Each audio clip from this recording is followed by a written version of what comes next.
Kalau dari pasangan Ridho kami menambahi secara teknis, kalau mereka kena PHK, pasangan Ridho akan bikin program memberikan dana kekuatan sosial selama 3 bulan. Sebelum mereka bisa melamar kerja lagi. Nanti angkanya kita hitung sesuai kebutuhan APBD. Ya. Itulah negara hadir kepada adik-adik Gen Z di rumah jika Anda kena PHK. Kedua, setuju work from anywhere. Bedanya insya Allah pasangan Ridho akan memperbanyak coworking yang sewanya gratis buat Gen Z di Jakarta, termasuk minum kopinya, karena Gen Z ini konsumsi kopinya besar sekali dan mahal, nanti kita kasih gratis kopinya. Yang berikutnya adalah mari fokus ke kekuatan ekonomi baru, yaitu ekonomi digital, ekonomi kreatif yang akan berbeda dengan ekonomi orang tuanya yang sifatnya 9 to 5. Penguatan sumber daya manusia artinya ada masalah dengan sumber daya manusia. Ada masalah dengan manusia. Manusia bukan hanya tubuh tapi jiwa. Sehingga masalah adab itu harus dibenahi dulu. Sehingga kemauan untuk bekerja itu menjadi tinggi. Menjadi tanggung jawab dari keluarga. Dan persoalan yang harus kita identifikasi adalah apa? Kita harus tahu ada masalah apa yang terpenting. Ada masalah persaingan di dalam pekerjaan, di mana Jakarta, gubernur sebagai ayah daripada warga Jakarta itu harus mendahulukan yang ber-KTP Jakarta. Karena ternyata banyak yang masuk ke Jakarta dan itu membuat banyak dari warga Jakarta yang tidak punya kesempatan diterima di suatu pekerjaan. Akibat dari apa? Akibat belum atau kurang dipercayanya. Dengan program jaminan Babe, maka kami sebagai gubernur akan menjadi waktu habis kita berikan. Sehingga dengan demikian kalau saya menjadi gubernur Jakarta, maka program bekerja dari mana saja akan kami lakukan. Dan untuk itu 2 hari di kantor, 3 hari di rumah. Dan mereka bisa bekerja dengan baik. Bagaimana dengan Gen Z yang di PHK? Tentunya tanggung jawab pemerintah untuk yang pertama kami membuka konseling 24 jam. Mereka bisa curhat apapun, mereka bisa menyampaikan unek-uneknya. Yang tidak kalah pentingnya adalah apa yang menjadi tekanan ataupun pikiran para Gen Z ini ada tempat penyalurannya. Untuk itu konselingnya 24 jam. Nggak perlu capek-capek naik apa saja, cukup ditelepon 24 jam untuk itu. Dan dalam jangka panjang, bagaimanapun Gen Z ini mempunyai potensi yang luar biasa, Gen Z maupun milenial. Bagi saya pribadi, ini potensi. Ekonomi kreatif harus ditimbulkan dan mereka mau bekerja berdasarkan itu. Ya, berbicara mengenai Gen Z yang kita hadirkan narasumbernya juga Gen Z pagi hari ini. Yakin Tih? Kok saya melihat menangkap hanya 2 orang yang ala-ala Gen Z? Karena apa? Karena biar menarik hati Gen Z itu, mungkin juga pendekatannya, program-programnya juga harus menyasar kepada Gen Z. Nah, kemarin kan sudah banyak janji-janji yang disampaikan oleh masing-masing paslon dalam Pilkada Jakarta. Kita akan hadirkan dan berbincang langsung. Narasumber pagi hari ini sudah ada 1, 2, 3 lengkap nih? Lengkap. Sudah ada Bang M. Holid, ya ini juru bicara RK Susono. Selamat pagi Mas Holid. Assalamualaikum. Selamat pagi, assalamualaikum. Gen Z juga ini ya? Insya Allah Gen Z. Gen Z. Gen Z luar. Kemudian juga ada Bang Fernando Silalahi, juru bicara Dharmakun. Selamat pagi Bang Nando. Assalamualaikum. Waalaikumsalam. Kemudian ada juga Bang Ciko Hakim, juru bicara Pramono Rano. Selamat pagi. Selamat pagi Bang Ciko. Jakarta menyala. Diminati Gen Z. Kemudian juga ada Mas Gun-Gun Herianto, pakar komunikasi politik UIN Jakarta dan juga panelis debat pertama Jakarta. Selamat pagi. Selamat pagi. Selamat pagi, Mbak Nah, Rati. ini dekannya Gen Z ini. Sering bertemu dengan Gen Z begitu ya. Nah, berbicara mengenai Gen Z, ini juga kan pasti menjadi salah satu cara untuk menarik perhatian. Kemarin tadi si Rivi bilang berkata gini, kok cuma Gen Z doang yang dapat kopi gratis Bang Holid gitu. Baby boomers juga doyan. Mau ya? Semua juga mau kopi ya. Tapi sampai sebegitu spesifiknya dari RK Suswono ini sampai kopinya aja gratis begitu untuk Gen Z demi mendapatkan suara Gen Z. Ya itu kopi itu bonusnya ya. Oh, kopi bonusnya. Pasangan Ridho itu mengidentifikasi paling tidak ada 5 permasalahan yang dihadapi oleh Gen Z. Pertama adalah lapangan kerja. Yeah. 2 itu buka usaha itu susah. Yang ketiga masalah pendidikan yang gak match. Yang keempat masalah punya rumah itu susah. Yang kelima adalah masalah kesehatan mental. Paling tidak 5. Dan masing-masing itu kita punya programnya. Jadi teman-teman Gen Z ya, anak-anak muda, kalau ingin benar-benar ada perubahan dalam sisi kehidupan, Terutama kerja, 5 hal tadi ini. Pertama, lapangan kerja. Kita lihat ada sekitar 354.000 pengangguran di Jakarta. Dan catatannya nih, garis bawah ini, itu 53% itu anak muda, terutama generasi zilenial tadi.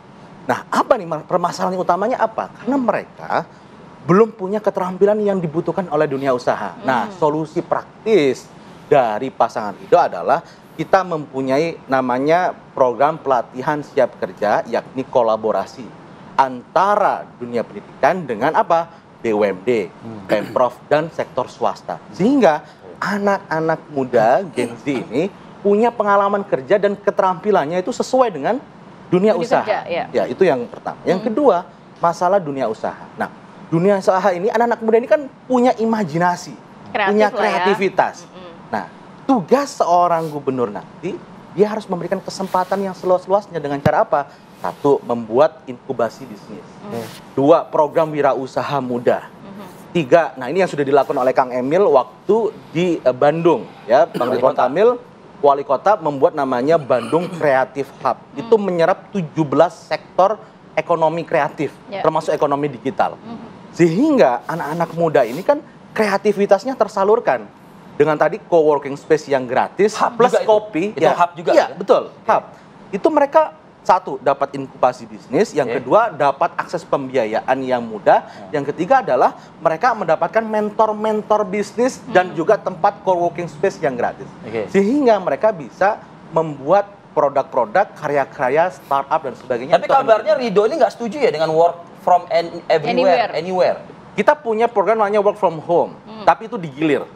Ya, itu tidak semuanya. Karena kalau semuanya work from home nanti industri pasti akan bermasalah. Tapi kita akan memiliki pergiliran di sana. Artinya konsep bekerja remote itu kita juga memiliki programnya di sana. Dan yang penting juga adalah masalah hunian. Ini penting. Kenapa anak-anak muda itu, data menunjukkan kurang lebih sekitar 30% hanya anak muda. 30% yang hanya bisa memiliki rumah. 70% sisanya itu susah untuk cari rumah. Ada 1,2 juta backlog perumahan di Jakarta. Jadi apa solusinya? Nah, solusinya dari tim Ridho adalah bahwa pasangan Ridho akan menyediakan hunian vertikal yang terjangkau. Sehingga ini koneksi dengan konsep transportasi publik kemarin. Tadi malam dibahas kan, bagaimana konsep mengatasi kemacetan? Adalah mengintegrasikan antara transportasi publik dengan rumah susun. Sehingga aktivitasnya itu terkoneksi dengan transportasi mau publik. tinggal rumah susun? Ya, itu kita melihat yang terpenting adalah mereka punya. Khawatir Gen Z seleranya nggak di situ takutnya gitu. Karena susahnya apa coba cari rumah sekarang? Kalau landed house itu lahan terbatas dan mahal harganya. Nah, hunian vertikal ini itu menjadi solusi. Ya, mereka akan dekat dengan aktivitas bisnis, mereka akan dekat dengan huniannya transportasi publik. dalam arti apa? Akses perbankannya kah untuk mendapatkan uang membayar? Skema untuk mendapatkan hunian itu, akan lebih mudah. Mulai dari down payment-nya kita atur, kemudian skema pendapatannya. Karena anak-anak muda yang baru bekerja, itu kan susah untuk akses rumah. Dan yang terakhir adalah lagi masalah kesehatan mental. Tahu nggak? Itu ada sekitar 15-20% anak-anak muda itu mengalami kesehatan mental. Makanya kita memiliki program namanya salah satunya aplikasi curhat tadi. Untuk memudahkan konseling gratis sehingga Hanggara hadir buat anak-anak yang depresi, yang masalah kesehatan mental itu bisa kita. Bang Nando, Anda melihat gebrakan-gebrakan Ridho ini bagaimana? Apakah memang jauh lebih unggul gebrakan yang akan dimiliki oleh Darmakun juga? Yang pasti kan kita punya kartu aman. Kartu aman itu menjangkau kaum milenial dan Gen Z. Ya, jadi kita seperti tadi kalau dibilang hanya membangun perumahan yang vertikal, ya itu kayaknya susah. Susah. Kenapa Bang? Karena boleh dibilang kaum milenial itu belum tentu mau tinggal di rumah susun. Nah itu pertanyaan saya tadi tuh. Nah jadi kita harus berintegrasi dengan daerah-daerah penyangga yang mungkin di sana masih murah apartemen, ya. Artinya misalnya menyediakan di luar Jakarta gitu maksudnya? Bukan, artinya kita bekerja sama dengan kepala-kepala daerah untuk mereka bangun apartemen yang membuat Gen Z mau tinggal. Dan itu kita berarti masih keluar masuk Jakarta dong. transportasi kita ini kan terkoneksi. Kan begitu. Kita harus bangun lagi misalnya LRT atau ini ya kereta api yang KRL komuter ya. lain. Jadi supaya kalau kita bangun lagi di Jakarta kayak nggak mungkin. Lagian nanti kalau misalnya Jakarta menjadi kota global, sebenarnya ini udah banyak kosong di gedung-gedung.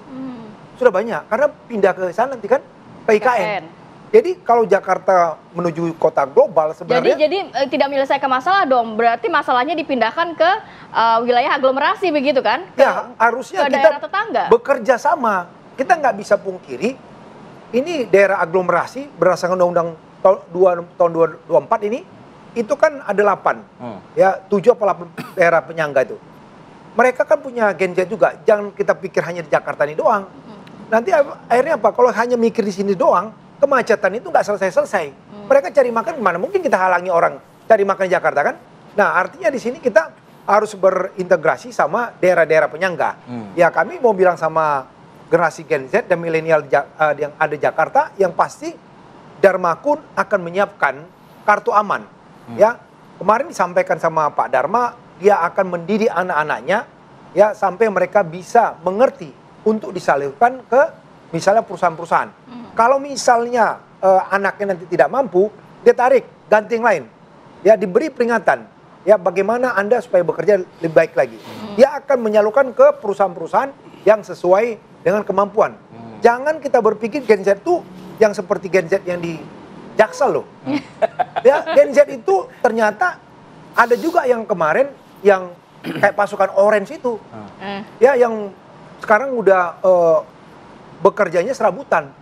Jadi kita harus pikirkan informal itu. Gitu maksudnya. Iya, jangan hanya kita pikir Gen Z yang di Jakarta Selatan, kasihan gitu loh. Yang Gen Z yang di Cilincing, Plumpang, Tanjung Priok, kawasan apa namanya? Jakarta Barat dan kampung lain sana itu banyak Gen Z juga. Jadi orang jangan mengasumsikan Gen Z itu hanya orang-orang yang kayak di situ. Iya, yang keren-keren ya kan ngopi kayak kata ini kan Bang Ridwan. Anda kan mau bilang sebetulnya Ridho ini kurang keliling lah gitu. Iya, jangan hanya yang Gen Z yang ngopi-ngopi. Jadi Anda nggak setuju dengan co-working space? Bukan nggak setuju. Bukan nggak setuju, Bang. Maksudnya gini. Jadi ini memotong nih sebenarnya. Jadi karena jadi jangan kita poinnya sebentar, adalah Bang. Oke, lanjut. Jangan lama-lama berantem ntar gue nggak mau. Bukan berantem. Untuk memastikan, setuju nggak dengan co-working space yang gratis? Oke, bagus. Setuju dengan program kita. Kita kasih kesempatan Bang Jiko ya. Kita yang baik akan kita dukung. Cuma saya mau bilang yang paling inti gini, Bang.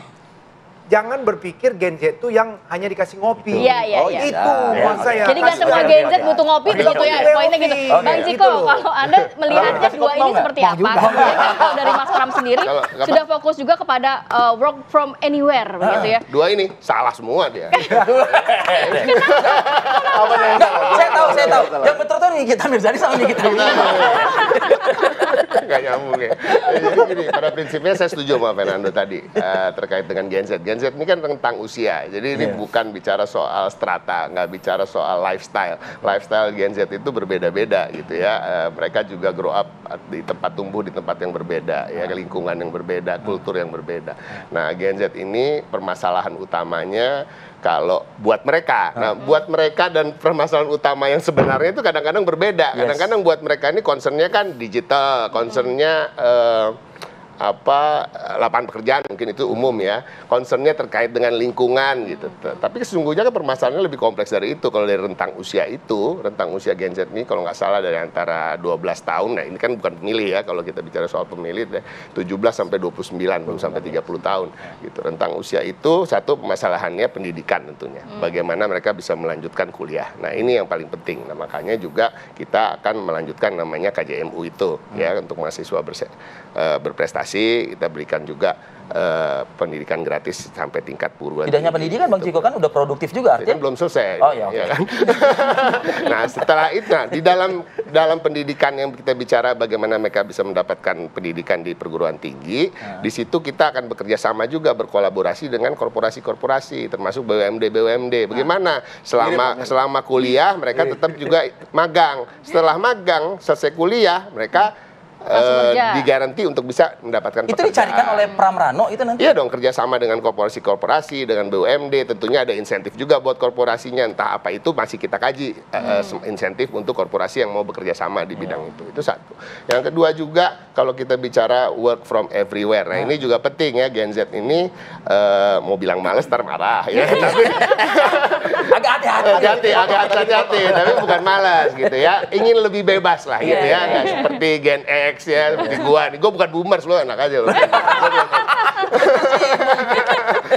Jadi mereka lebih senang untuk mempunyai waktu-waktu luang gitu ya, dan mereka nggak peduli jam kerjanya sebenarnya gitu ya, artinya mereka harus kita berikan ruang terkait dengan work from everywhere. Tapi work from everywhere ini sesungguhnya kan juga menguntungkan bagi perusahaan-perusahaan dan institusi-institusi. Kenapa? Mereka akan lebih irit dalam hal overhead. Ya kan, kalau bicara soal listrik, bicara soal hal kebersihan gitu kan, kalau mereka hanya buka kantor secara fisik 3 hari dalam seminggu misalnya kan, 2 harinya itu ada apa namanya irit lah gitu ya, nggak boros efisiensi betul. Nah makanya work from everywhere itu juga kita encourage. Ya, kembali lagi tentu perusahaan-perusahaan ini kalau di awal mungkin harus diberi insentif juga siapa-siapa yang mau melakukan work from everywhere itu. Nah tapi kan lucu kalau udah dikasih work from everywhere dan salah satu tujuannya adalah efisiensi, malah mau dibangunin coworking space, dikasih kopi gratis gitu. Jadi kan malah boros lagi gitu. Orang tujuannya untuk supaya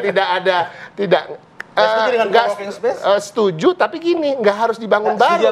Nggak setuju dibangun baru. Nggak setuju dibangun baru. Saya nggak takut untuk bicara soal itu, karena ini kontradiktif. Jadi teman-teman anak muda setuju dengan co-working space. Nggak, pembangunan baru co-working space itu kontradiktif dengan kata-kata work from everywhere. Karena work from everywhere kan they can work from everywhere, literally everywhere.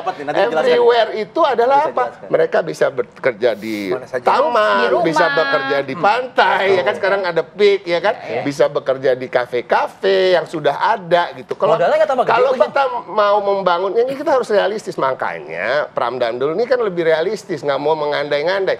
Katanya mau bangun rumah susun vertikal, kenapa? Karena apa? Landed house udah terbatas. Tapi mau bangun juga satu hal lagi yang juga akan memakan porsi tanah, kan nggak bisa gitu juga. Tapi kelihatan ya diferensiasi antara masing-masing paslon. Pagi ini kelihatan. Pagi ini kelihatan ya. Mas Nur, ketika Anda hadir di debat pertama itu, lebih kelihatan yang sekarang ya kayaknya ya ini ya diferensiasinya ya ketimbang yang kemarin ya. Ini lebih impromptu kan. Kita coba dalami, kita lebih dalami nanti usai jeda para berikut. Oke. Ya, Mas Gun, silakan Mas Gun membaca apa yang disampaikan paparan daripada masing-masing ini yang saya kebetulan juga bertugas. Anda juga ada di lokasi, saya juga memandu juga. Saya ngeliat lebih hidup yang pagi ini kayaknya kalau bicara soal perdebatan menjagokan apa ya komitmen konsep-konsep gitu loh. Anda lihat gimana?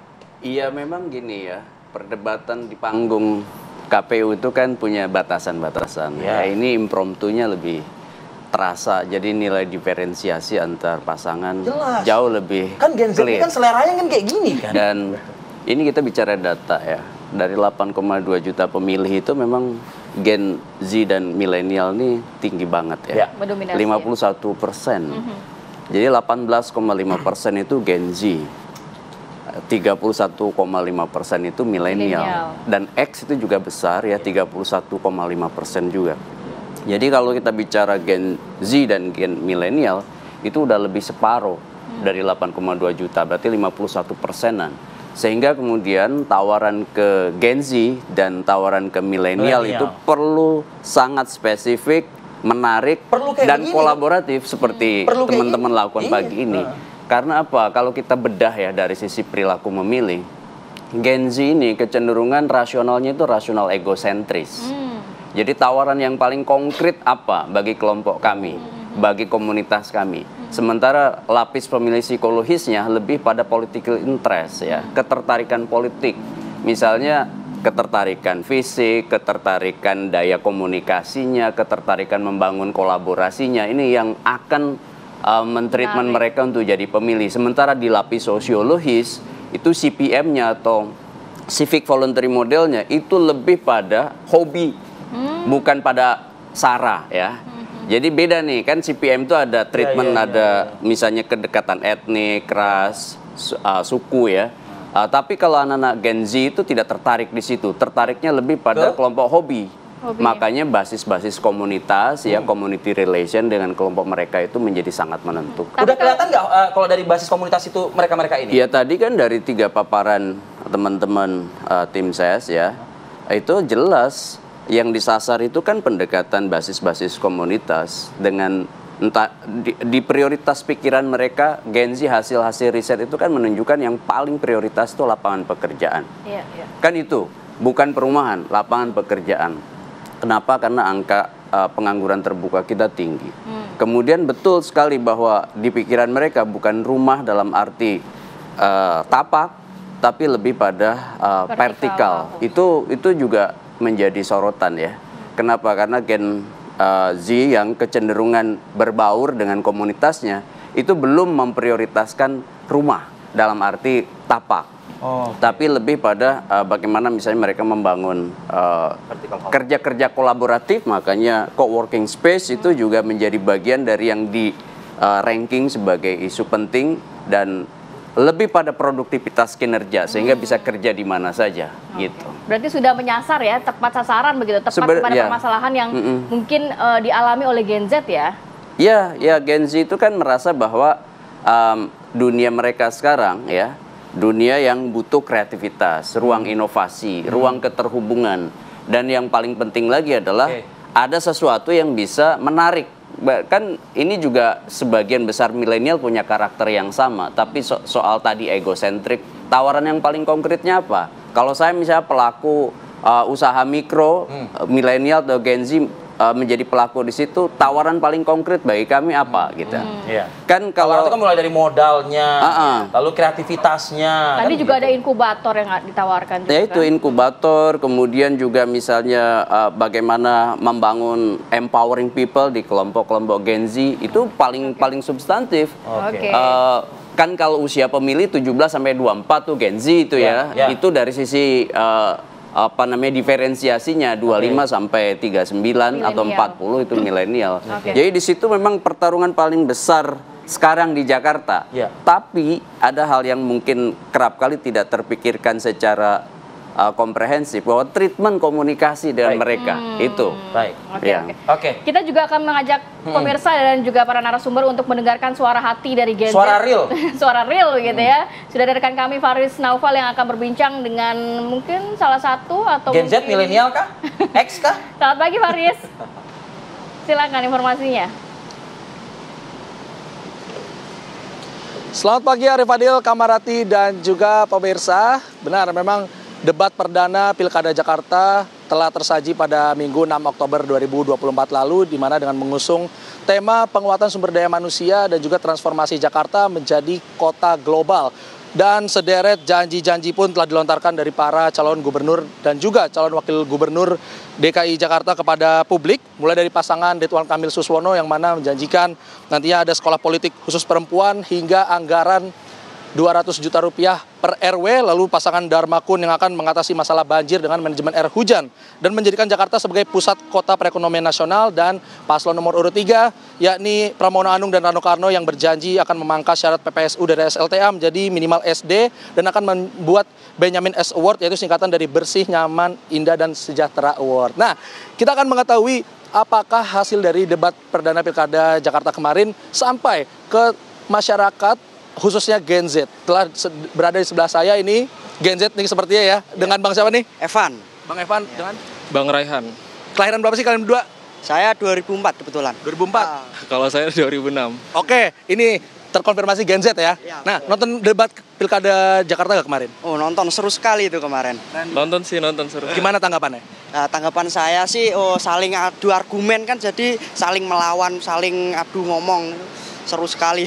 Berarti sampai ke Gen Z nih pesan-pesannya? Pesan saya? Enggak, pesan-pesan dari hasil debat kemarin intisarinya sampai ke Anda? Sampai. Kalau kamu gimana? Menurut saya sih, saya sebagai Gen Z juga saya juga nggak terlalu banget untuk ngikutin debat pada yang udah-udah gitu.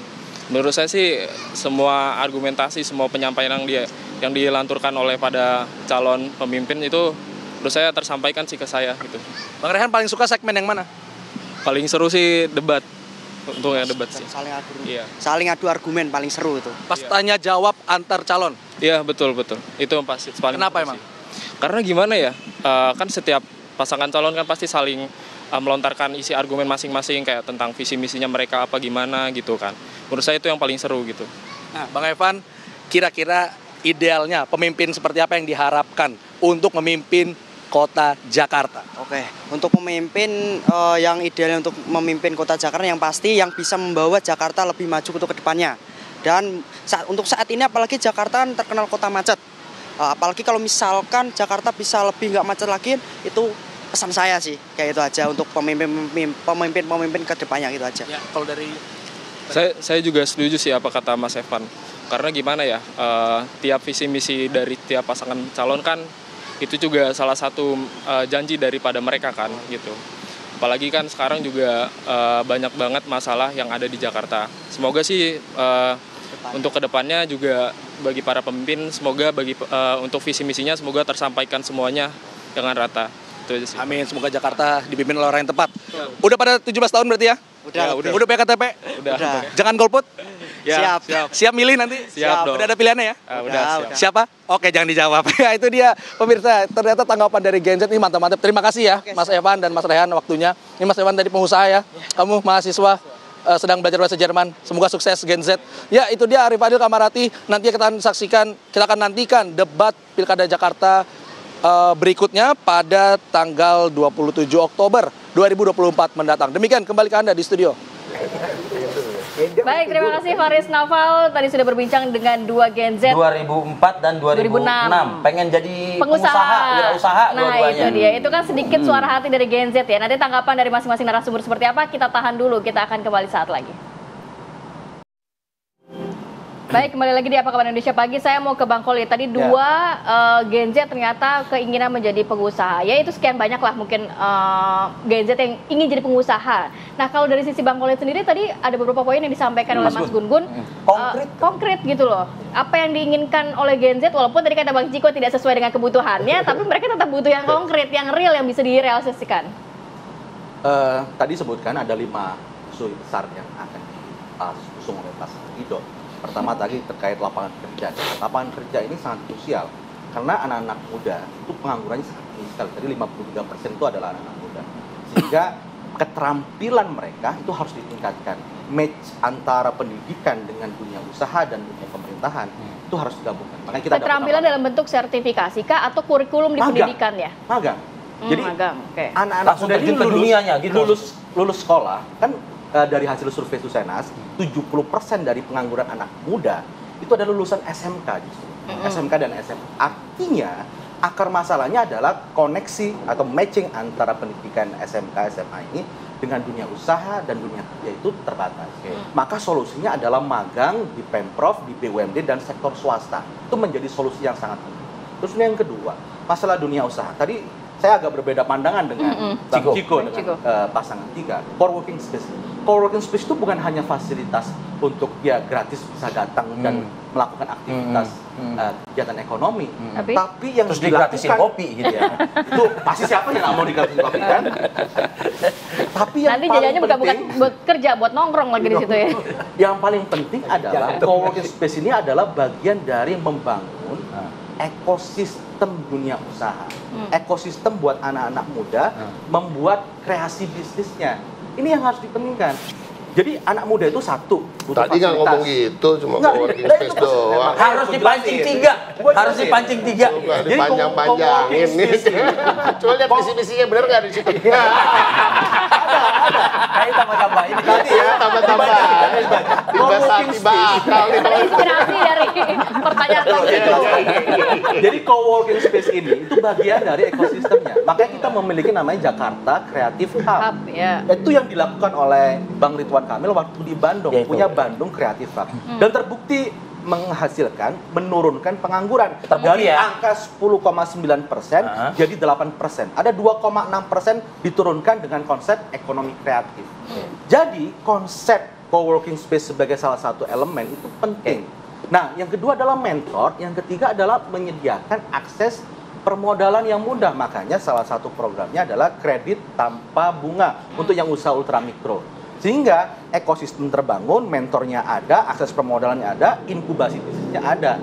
Karena anak muda itu kalau hanya sekedar work from everywhere, kalau nggak ada mentornya, kalau akses pembiayaannya tidak ada, kalau tidak ada ekosistemnya akan susah. Ekonomi akan tumbuh, bisnis akan tumbuh jika ekosistemnya bagus. Dan itu yang ditawarkan oleh. Jadi paparan dulu di awal, serangannya terakhir. Dan nanti yang masalah putus sekolah, pasangan Ridho memiliki program juga pendidikan gratis. Sama di sini. Kita sama nih. Ada di sini sih. Ya, buat yang putus sekolah karena banyak anak-anak muda kita yang juga putus sekolah. Tadi hanya menyasar Gen Z yang di Jakarta Selatan, ngopi. Karena saya tadi singgung masalah Gen Z itu dia harus kan waktunya terbatas. Bahwa saya di kampung nelayan pun ada Gen Z. Ada juga Gen Z. Milenial juga ada di situ. Gen Z milenial di kampung nelayan ada. Seleranya sama nggak? Kan seleranya sama nggak? Jangan co-working space model-model ngopi-ngopi, jangan gitu dong. Tapi setuju kan dengan co-working space? Ya, setuju aja, tapi jangan dibilang masalah itu hanya jadi ngopi-ngopi. Jadi treatmentnya harus berbeda-beda dong. Jangan diparsialkan. Jadi artinya Gen Z milenial itu setiap wilayah ada. Ya, kasihan nanti saya mau bilang sama Gen Z milenial yang nonton ini ya, kasihan Anda kalau hanya yang dipikirkan itu Gen Z milenial itu Jakarta Selatan, yang ngopi-ngopi. Ya udah sama Dharma Kun berarti mau diapain ini? Ya ini kan ada kita bikin pendidikan. Tadi saya udah katakan ada pendidikan, mereka dididik. Kalau misalnya Gen Z milenial itu yang mungkin hanya tamat SD atau SMP, disalurkan kepada pabrik-pabrik. Kalau kita dengarkan langsung tadi suara dari masyarakat, mereka ini pengen wirausaha, mereka pengen wirausaha cari cuan langsung kata dia begitu. Wirausaha tuh nggak langsung jadi orang kaya, enggak dong. Wirausaha itu kan bisa ya misalnya jual apa yang kecil-kecil di rumah. Usaha mikro lah ya. Mikro. Jadi jangan orang berpikir usaha tuh langsung nanti besok beli Mercy. Jangan gitu dong. Artinya pendidikan yang tadi Anda katakan itu pendidikan. Kalau di Ridho kan ada kredit tanpa bunga. Semacam kayak mentoring, pendampingan. Pendampingan. Begitu. Kita bikin balai kerja, latihan kerja. Yang pasti bukan hanya menyasar Gen Z yang tamat-tamat SMA, kuliah. Karena apa? Ternyata di Jakarta nih pendidikan wajib 12 tahun itu belum dapat semua. Kasihan loh. Belum rata. Belum rata. 12 tahun itu belum rata. Jangan kita cerita misalnya ada program bilang satu keluarga satu sarjana. Yang 12 tahun aja belum tercapai. Ya kan? Jadi nggak usah muluk-muluk satu keluarga satu sarjana. Saya mau bilang tersinggung sebelah kanan nanti. Satu keluarga satu sarjana belum tentu semuanya kayak gitu. Kenapa? Belum menjangkau pendidikan wajib 12 tahun yang dicanangkan pemerintah belum dapat. Jadi ngapain kita Dharma akan mulai dulu dari situ. Dharma mulai dari situ. Kita nggak muluk-muluk. Lihat ini para penonton yang Gen Z ya sama milenial.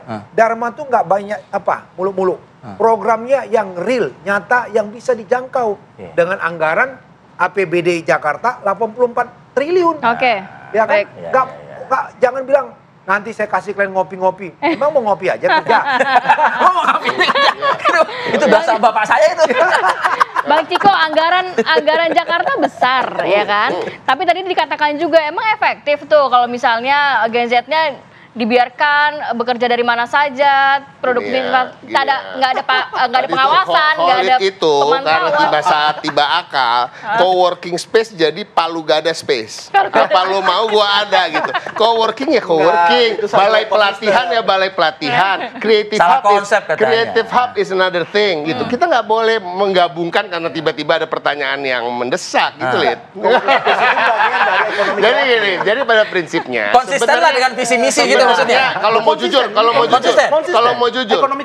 jujur keberpihakan pada Gen Z itu ada di semua paslon. Ya, ini gue jujur aja nih. Gue sebagai yang paling tua di sini.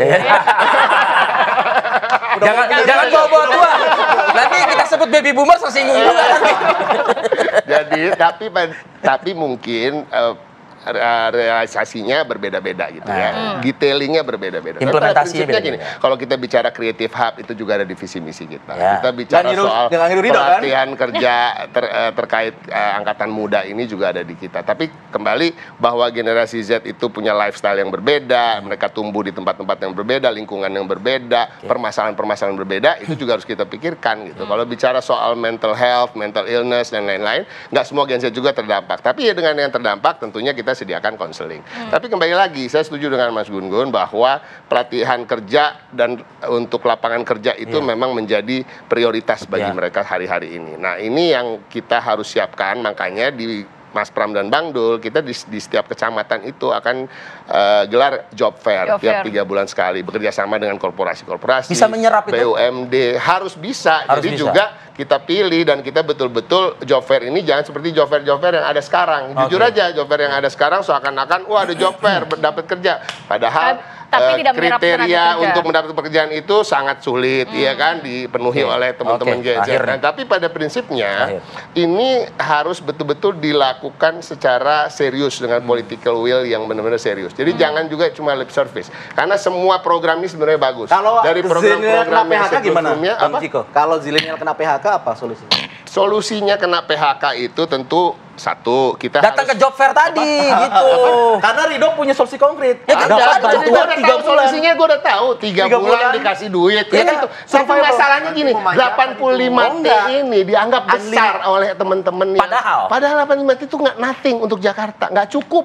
Ya, jadi kita nggak boleh gratis-gratis. Lo mau MRT gratis juga kan sama. Tapi semuanya ada di mana-mana, tahu. Ada di mana-mana. Itu soal welfare state ada di mana-mana. Di Finland, negara maju itu luar biasa. Tahu. Jadi kalau tahu ya, di negara-negara maju. Baik, tapi waktu Anda habis. Bicara negara maju, PDD-nya berlipat-lipat dari Jakarta ingin jadi kota global. Berlipat-lipat dari kita. Jakarta ingin jadi kota global ya. Kota global salah satunya adalah apa? Bagaimana kita butuh memberikan employment benefit anak-anak muda yang di PHK. Semuanya mau gratis. Itu 85T defisit, Bos. Jadi 120T barusan gue hitung. Masalah kita tidak memiliki konsep untuk mengatasi PHK. Bisa punya konsep mengatasi kalau generasi zilenial kayaknya kurang waktunya ya. Mas Gun, enak yang di tengah Mas Gun. Kalau pusing dengerin yang kiri kanan, lihat ke tengah. Terakhir dari Anda Mas Gun. Iya. Seru ya Mas Gun? Ya pasti seru lah. Ini kan momennya. Narasi tadi sebenarnya kalau di beberapa hal. Saya sudah dapat kok narasinya konkret kok mereka. Konkret. Bertiga nih konkret. Dan sebenarnya dari paparan-paparan tadi banyak hal menarik. Kayak misalnya diferensiasi antara urban yang kemudian menengah ke atas sama menengah ke bawah. Itu tadi kayak misalnya tawaran Mas Pram yang tadi disampaikan oleh Bung Ciko, ya soal balai kerja, job fair di kecamatan itu kan akan menjadi menarik. Sama ketika misalnya masyarakat urban difasilitasi ya co-working space dengan model Jakarta Hub juga memperkuat yang disebut dengan ekosistem ekonomi kreatif. Itu juga bagus. Dan Darmakun misalnya bicara soal link and match ya, link and match antara pendidikan dengan industri kan disampaikan juga. Dan ini sebenarnya tawaran-tawaran yang paling penting satu, nanti bagaimana komitmen politik anggarannya, ya kan, desain kira-kira untuk menguatkan itu. Kan kalau semua gratis cukup nggak anggarannya gitu ya? Ciko Hakim mikirnya cepat banget mikirnya. Karena kalau udah ngitung-ngitung malah Ciko. Karena kan tidak semua yang ditawarkan menjadi punya aspek rasionalitas di lapangan kalau nggak jelas juga kira-kira perkiraan hitungan-hitungannya itu kayak apa. Itu juga harus mereka butuh jaminan kepastian juga ya gitu. Iya, kemudian yang kedua soal bagaimana memastikan rinciannya, ya kan? Karena kan kayak misalnya nih link and match antara industri dengan dunia pendidikan. Kan kemarin kan baru terkesan common sense. Nah, itu kan detailnya perlu. Nah, makanya teman-teman yang menjadi tim campaign itu menjadi sangat menentukan. Oke. Ya kita nantikan ya. Kayaknya ini baru debat nanti kita bikin lagi kalau yang juru bicara yang 3 Gak usah begitu. Ini kalau pagi ini Ridwan Kamil, Pramono Anung, Dharma Pongrekun menonton, bikin kayak gini Bapak-bapak. Bikin kayak gini. Di debat ya, dipindahkan ke debat begitu ya. Baik, terima kasih banyak Bang Olit. Terima kasih Bapak-bapak. Assalamualaikum. Oke, kita jeda dulu sejenak, kami akan kembali saat lagi.